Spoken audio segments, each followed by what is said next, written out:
Welcome to lecture 31. In this lecture we will discuss how to make a housing strategy in a city. In the last lecture we discussed about various methods of public private partnerships, and also in the last week we discussed various aspects of implementation of the projects. So, today in this subject basically we will be covering 2-3 aspects. First is, in a city what are the basic housing typologies and what is the basic differences between the housing typology. Second, we will discuss that how to make a housing strategy in a city, what is the basic process, and what kind of housing strategies could be taken for the core city and the new urban extension. So, before I start the discussion, let me ask you that how we develop housing in a city. Do we really follow a plan, or we just let it develop as per the market demand or as per the how the developers do? By and large, you will find that in our cities we most probably or mostly in most of the cases as a city level we do not follow a particular plan of the housing development, and every city authorities they allows the housing development based on the housing proposal which they receive from the developers mostly, and sometimes they provide some amount of housing for the poor people through the centrally sponsored scheme like Pradhan Mantri Awas Yojana and all those schemes. But as a whole a complete planning, a comprehensive planning and strategies for different categories of housing is absent. So, let us see today that what are the typologies and methods for making a planning of the housing at the city level. So, before that we will see first the typology of the housing and the housing classification. Now, we can classify the housing based on the land ownership, the origin, structural quality, economic group, typology of the build form or suppliers or origin. Now, let us see one by one, and also we can classify them based on the functionality. Now, so based on the land ownership, you might have seen that there could be housing which is freehold or leasehold or rental. Now, in the freehold you know that the absolute right of the housing or the property is given to the owner, where there is no limitation of the enjoyment of the rights, all types of right, like right to use, right to sell, right to subdivide, right to every right is given, whereas the leasehold it is the only few rights are given for a particular period of time. It can be 30 years, 40 years, 50 years based on the situation, and also it can be rental. So, rental is basically given for a shorter time period, it may be 1 year, 2 year for the people who need the housing for the shorter period. So, these are the differentiation based on the ownership. On the other hand, we can classify the housing based on the ownership on the group housing and plotted housing. The basic difference between group housing and plotted housing is the group housing they own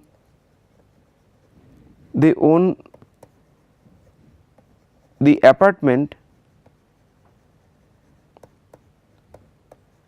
plus land both. So, in the group housing they own the apartment and land and the common facilities both,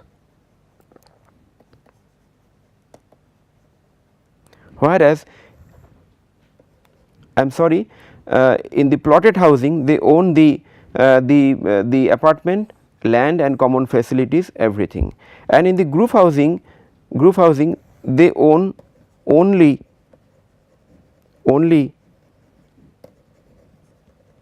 the apartment. You might have seen that. So, in the group housing they do not own the common areas and the land, whereas the common areas and land is a common property, is a property of the community. So, that is the basic difference between the group housing and plotted housing, and it is also differentiated based on the ownership. These are typical example of plotted housing, these are typical examples of group housing. Now, based on the origin we classify housing in 3 categories. One is organic, which are the older and existing housing typology.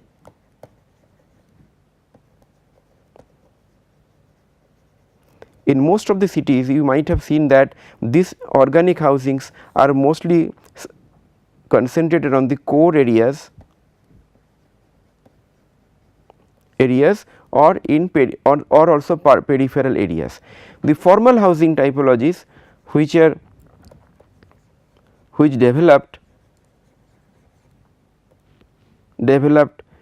in last few decades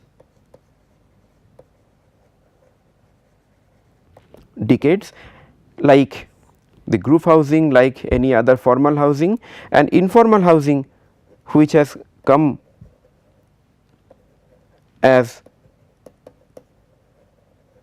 informal where no formal transactions took place. Now, let us see the typology. So, in the organic typologies, the old city housing, urban village, traditional houses, then other self built private houses are there. So, let me tell you that old city housing, you might have seen that, for example, the older cities of Rajasthan, older cities in the southern India, they have the core city, and around that core city the whole city has developed. In the urban village, it is basically a village, but surrounded by the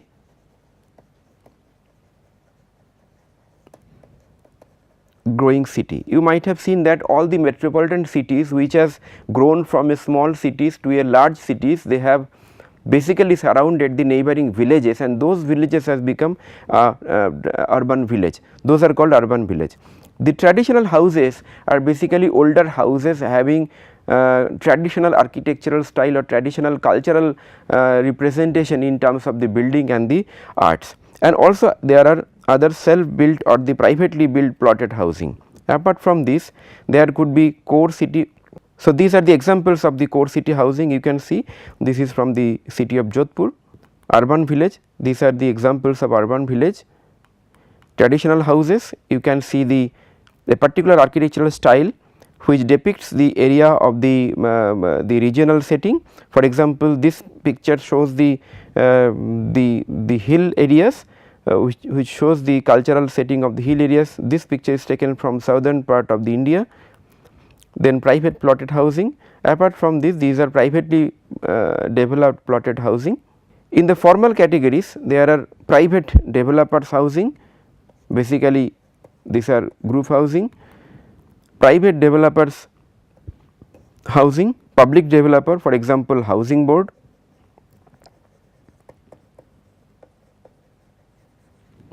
There could be cooperative housing and joint venture housing. So, joint venture housing is developed through public and private together.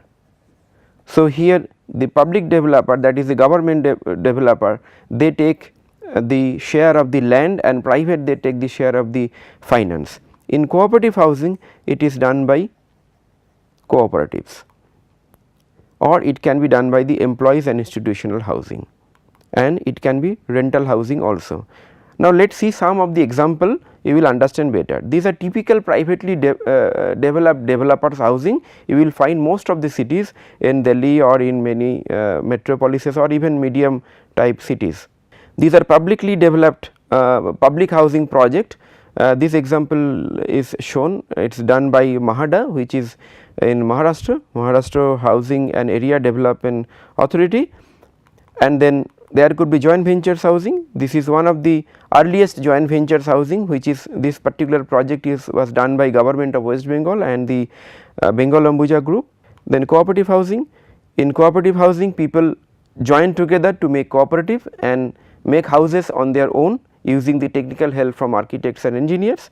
And the advantage of the cooperative housing is that they get maximum advantage of being together, and they can take all the decisions in the designs and the execution. And also in cooperative housing, a community is built from the beginning. Then employee housing, you can see that in India there are this type of housing like Kendriya Bihar, or the housing projects done by the various departments or by the central or state government. Some of the local government they also come up with their own employees housing. Then informal housing. In informal category, there are slums. which is known as bastis, juggi jhopri chauls. Squatters basically who squats along rail lines or canals, etc., or there could be any illegal or unauthorized housing. There could be pavement dwellers. So, let us see some example. These are typical example of a large slums. This picture is taken from the Dharavi slum in Mumbai. These are squatters. You can see that squatters along the railway lines and squatters along the canal, and how dirty and it can be. So, these are some unauthorized construction around Delhi, which shows that very unhygienic condition and very vulnerable fragile condition of the building, which is basically illegal buildings. And pavement dwellers, cases of pavement dwellers are also there. Now, classification based on the economic group, we can classify based on the economic group in terms of HIG, MIG, LIG, EWS. I hope you have come across about these terminologies. So, I am not going into much details. So, time to time Government of India they classify and they give the income range for identifying HIG, MIG, LIG and EWS, and mostly if we have seen that the housing shortage is mostly taken care, I mean mostly pertains to these two groups.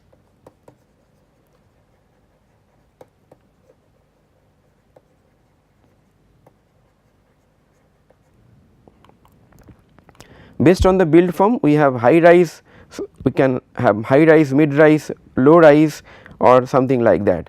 Based on the structural quality, it is divided like kacha, semi pakka, pakka. These are semi pakka kind of housing. These are kacha housing. You can see the wall and the roof both are made of temporary fragile material. So, in short, the forms are like this: the organic form, formal form, informal form. These are the housing categories, typologies, and you can see the which group is catered by the housing typology. Now, from this chart you can see that formal housing typologies, these are mostly, so mostly higher income group, middle income group, and in some cases lower income group is catered by the formal housing typologies, whereas informal housing typologies they cater the LIG and EWS categories, and also the organic category they also cater the EWS and LIG. Now, the challenge is how we can cater the EWS and LIG with the formal also. So, with the formal how we can include the LIG and EWS. So, that is the most challenging question in front of us.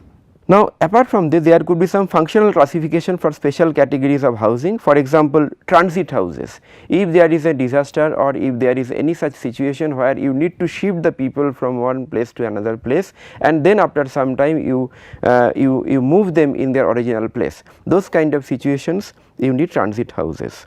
The extreme weather houses, whenever there is extreme weather like extreme flood, extreme cold, all those situations you can have to shift the people, and you can have to give their the required houses.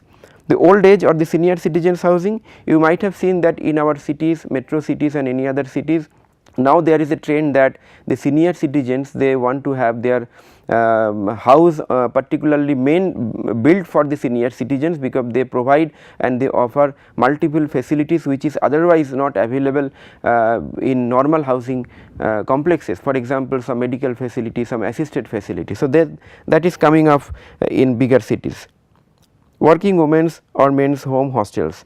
Suppose some single persons who are or a part of family which is shifting from one city to another city for their job or education. So, it is they cannot afford a full house or full apartments. So, they can afford maybe one room or two room unit. So, for them they need short period, short duration, but one or two room apartments. There could be service apartments when companies they send their employees for a job to a city for a particular job. So, people need to stay there for little more than 1-2 days, like 1 week or 1 month for sub job. So, for those kind of duration, maybe hotel is not affordable to them. So, service apartments gives them a affordable range of housing accommodation. At the same time, they provide hotel like facilities. Now, these so far we have discussed the housing typologies. Now, how to visualize that, what kind of housing typologies will be required within 5 years or 10 years or 15 years, and how to make a complete or comprehensive plan for each and every category of the housing. So, let us see the basic housing strategies, how we can do. Now, in the housing strategy process, the first stage is situation assessment.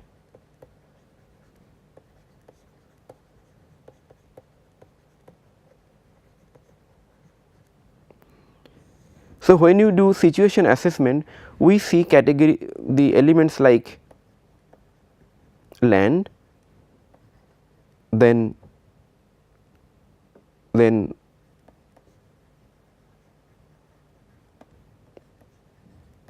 housing typology, then finance,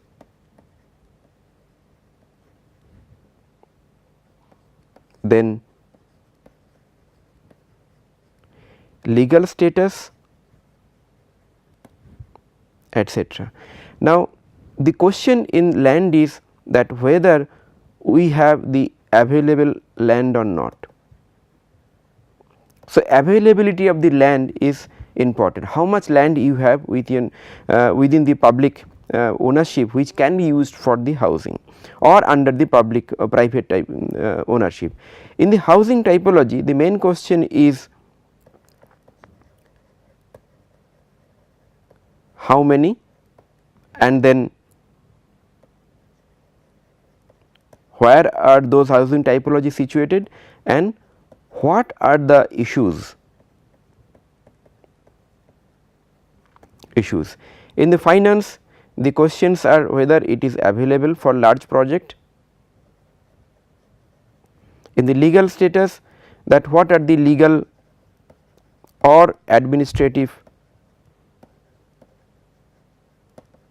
barrier. So, based on this the situation assessment, we try to assess the current stock of housing, and also the shortage, and also we project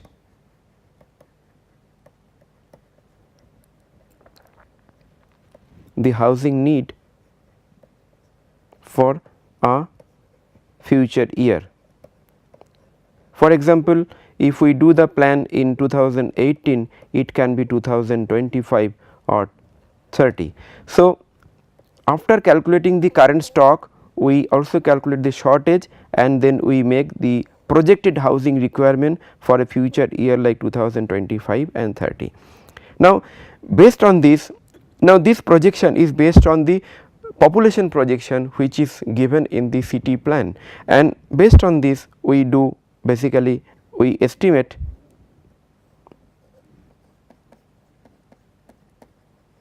the requirement of land, finance required for the future housing, and we then try to earmark the allocations or the strategy for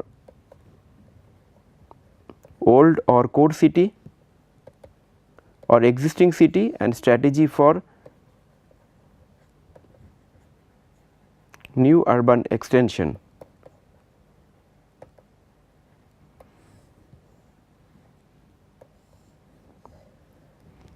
Right. So, in the old and core city housing, we take some strategies to develop and renew those kind of housing, and the new housing urban extension we provide or we allocate the land and finance based on housing typology.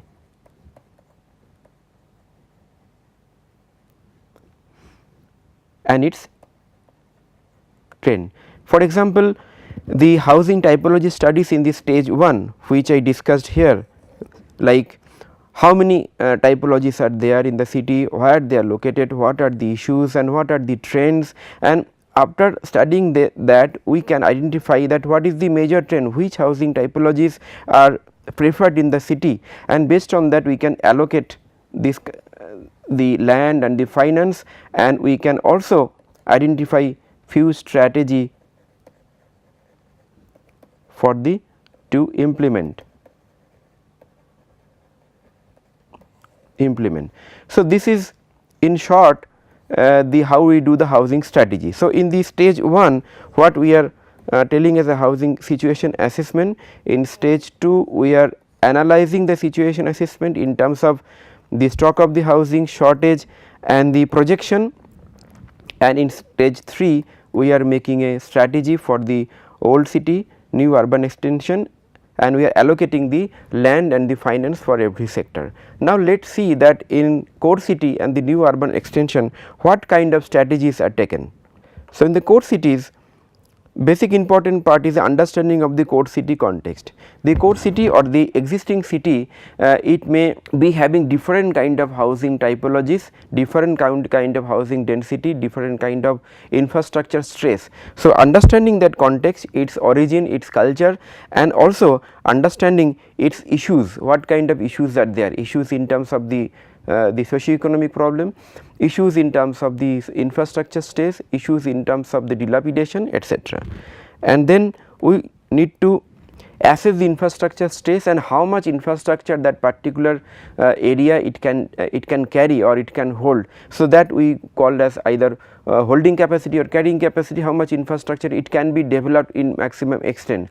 Most of the cases you will find that the core city existing cities, in the existing cities the roads are so narrow that you cannot augment the infrastructure beyond a level. So, considering that threshold or that holding capacity, you cannot redensify that area from a particular from beyond some level. So, based on the infrastructure level, either you propose redensification or dedensification. If you feel that the infrastructure can be augmented and that enhanced infrastructure can take care of the future population and future more housing, you can redensify, that means enhancement of the population density. For example, if the current density is 200 per hectare, you can enhance to like 400 or 500 or whatever is possible within the infrastructure level.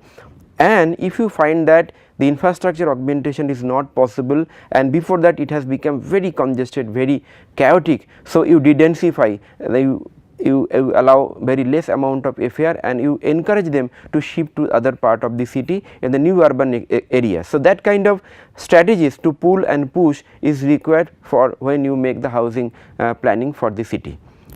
Next is the, and this is not sufficient, along with that you have to prescribe the development controls in terms of the FAR, building heights and other development controls, so that you can not only prescribe, you can also ensure that the core cities are developed according to your studies or the intention. And you can make a system of incentives and the enforcement. Incentives in terms of FAR, incentives in terms of the tax rebate, intensive incentive in terms of the accessibility. So many things can be designed in the cities to either redensify in the core city or dedensify, so that people can either concentrate or they can disperse to the new areas. Now, in the new areas, basically it is required that you need to have large amount of land to make new development. So, land assembly is what is required. So, there are 4 methods of land assembly we have discussed earlier. So, in the land assembly our objective is to assemble land for the public infrastructure. Then is land subdivision, how we divide a particular land into small pieces of land, so that you can provide the land for plotted or group housing category or any other categories.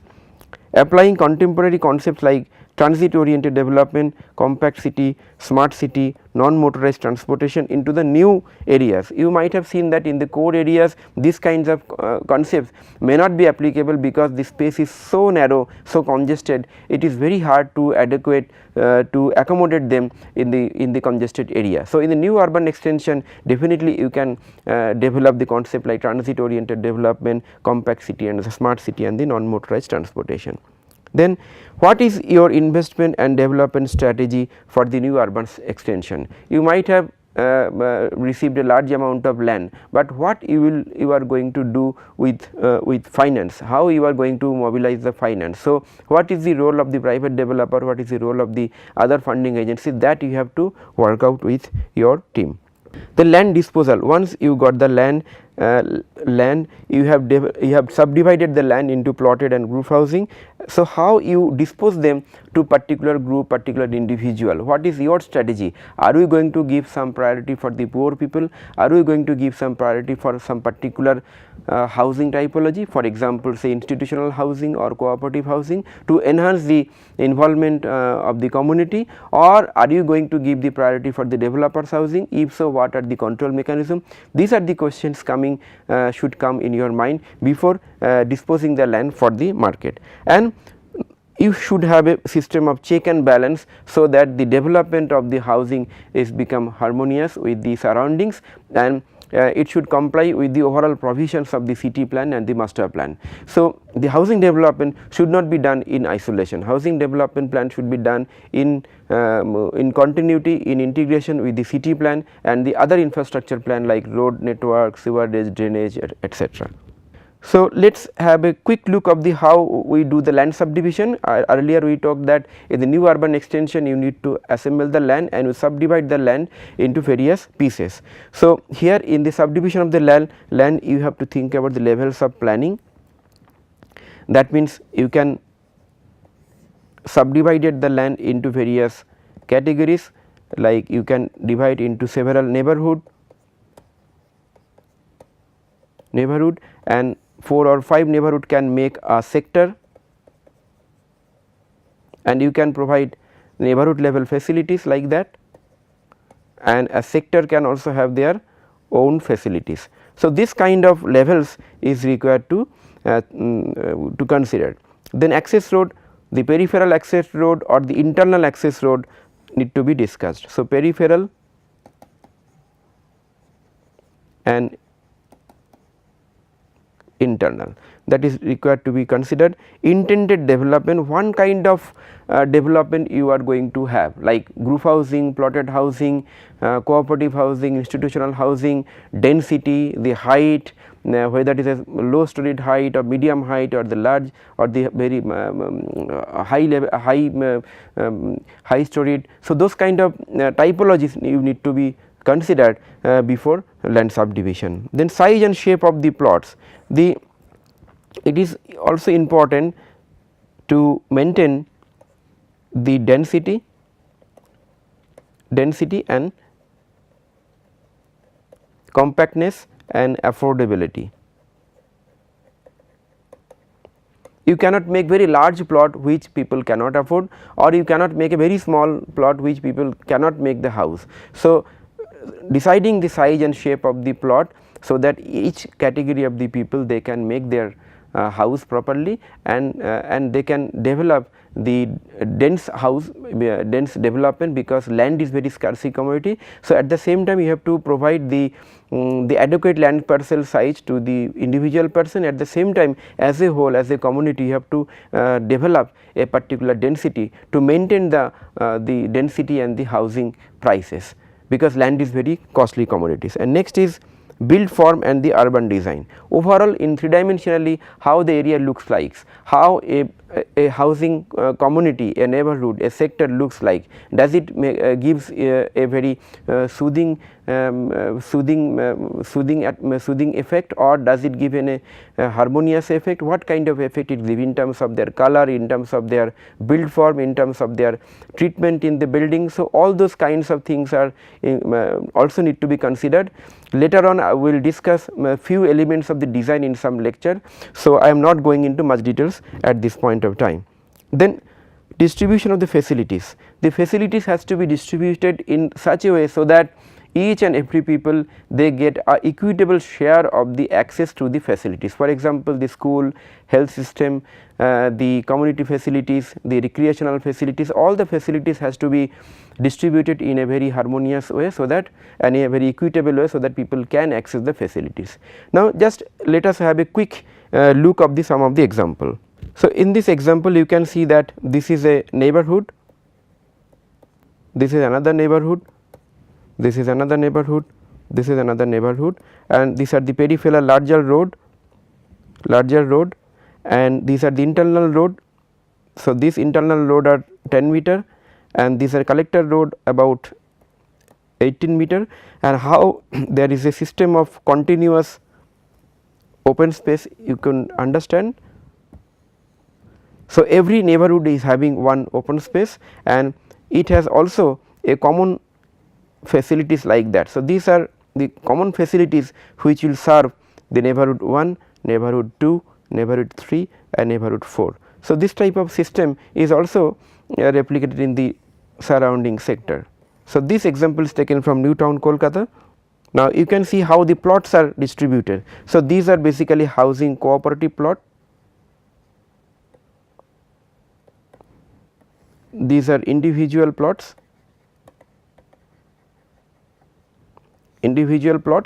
and these are institutional like schools or health facility, and these are the commercial areas. So, this kind of patterns you have to develop whenever you make new urban extension and the new land subdivision. Definitely this kind of development will offer you a high density development with a organized and planned arrangement of the infrastructure services, and definitely a higher quality of the living and higher quality of the life. So, but it takes lot of persuasion in terms of the land assembly, land pooling and creating a robust design, implementing that, managing finance, everything. But definitely if you can do this, your city is going to get a edge and your city is going to get a definitely a revised or a better image compared to the other cities. So, these are the examples of the land subdivision and the new urban extensions. So, with this I will conclude today's lecture. Today we have discussed basically various aspects of the housing strategy. We started with the classifications of the housing. We have seen that housing classification broadly, those are organic housing, formal and informal housing, and it can be classified based on the build form, based on the land ownership, based on the functional categories. And then we discussed the housing strategy making, plan making process. It has 3 major stages. In the first stage we make the assessment or the situation assessment of the housing in the existing city in terms of the land, finance and the housing typologies. In the second stage we estimate for the future housing requirement, future population, what kind of housing is required in what quantity, and in the third we make the strategies for the core areas, existing city areas and the new urban extensions. Then we discussed the strategies, typical strategies in the core areas and new urban extension, and we also discussed that how we can make new urban extension for the land subdivision, what are the few principles of the land subdivision, and also we have seen some of the examples. I will share few reference material where you can see some of the cases regarding core city housing or the new urban extensions. But seeing the examples is not sufficient. It is very important to reflect and to think what you can do for your city, for your home city or for the city where you are working. Can you make some new development, new areas? Can you convert the existing core areas or the existing city areas from a older looking areas from a new looking or a renewed areas? Those kind of challenges will be there in front of you. I hope that you can address those challenges. Next lecture we will discuss on the very important part of the housing development, that is housing and the urban poverty. So, with this I thank you very much for attending this lecture.